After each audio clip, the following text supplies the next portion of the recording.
Couple of quick tips as we get started here. First of all, I want to make sure that when your titles of your slides, they actually mean something. You use them to actually sell or make a statement about your business. Growing exponentially versus growth slide, or problem statement versus huge problem in the market on technology. By making that up, that wasn't that good. But we'll come up with a better one when we get to that one as well. Keep in mind that you got to keep the slides simple. The investors essentially have the attention span of a 3-year-old child.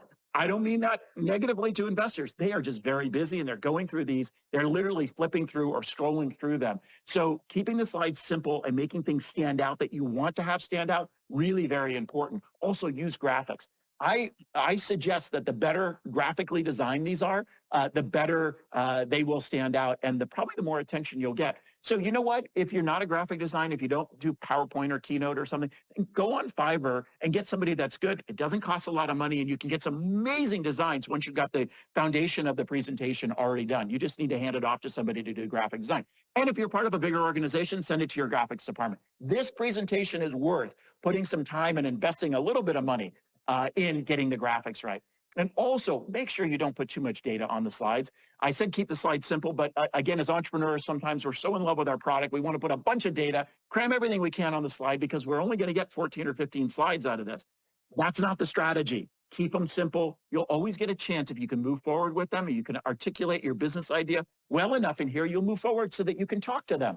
So here are some things that I want to make sure that you consider.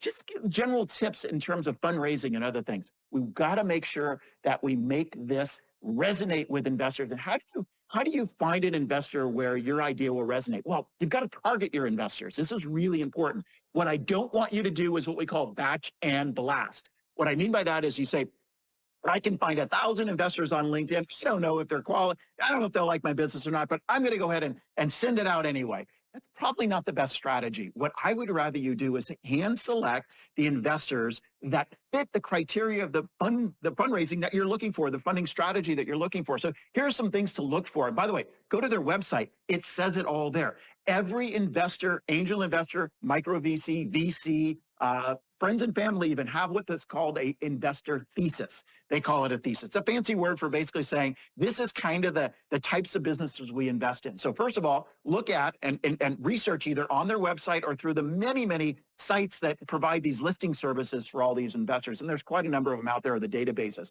So if you're an e-commerce company, then look for e-commerce investors or look for SaaS investors if you're an e-commerce software company, or look for software or tech investors as well. Don't look for medical device investors. That doesn't make sense, or CPG businesses. So you got to find the investors in the type of company because they won't invest usually out of their circle. Now, if they don't specifically say this on their website, they all list who they've invested in the past. Just look at some of the names and you'll start to understand what those companies do and pick the investors that invest in these types of companies that you're in, okay?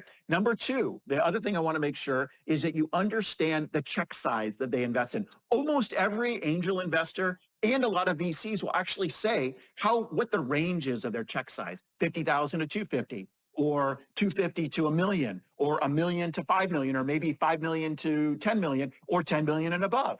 So what I don't want you to do is don't go to the guy, when you're only looking for $250,000, don't go to the guy because they have a big name like Sequoia Capital, who I was invested in, by the way. My last company was invested in Sequoia Capital. They were my first investment, by the way. So I've had a lot of experience with this.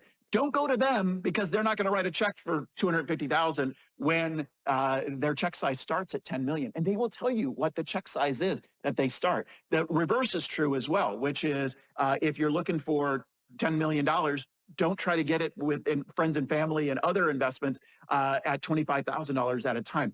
That is actually a bad strategy. You don't want too many people on your cap table. So many people, so many small investors can actually kind of cloud your cap table, which is how your company is capitalized. So you've got to really balance this.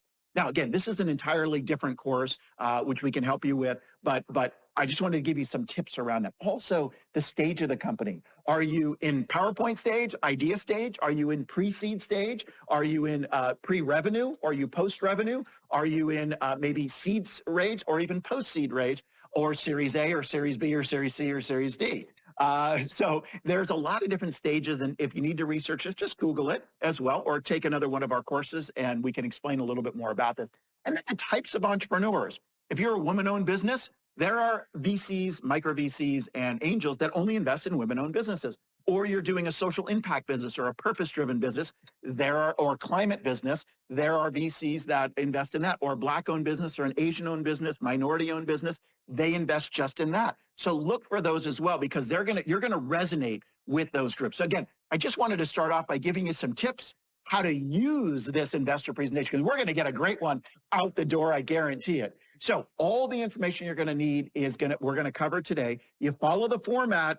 That is the thing that you need to do is follow the format. Then you're going to add your secret ingredient, which is how you make it jazzy and how you make it exciting and how you drag people into it. Also, I want to make sure that you download some of the extra things that I provide you with because I'm going to walk you step by step through the entire process. But I've also included a investor deck template presentation that you can actually use, or you can just copy into your own graphically designed PowerPoint presentation as well. But you can use all the headers and all the things that we've included. Also, I have sample decks for you as well. So download those. And then I also have an ebook that I wrote. It's about 30 pages, and it's just the text version of this course, that walks you through that. It's a lot of samples. There's actually links in there to additional videos and additional information as well. So lots of really great stuff that's available. It's all contained within this course, so you can download all of it right now. All right, so let's get started.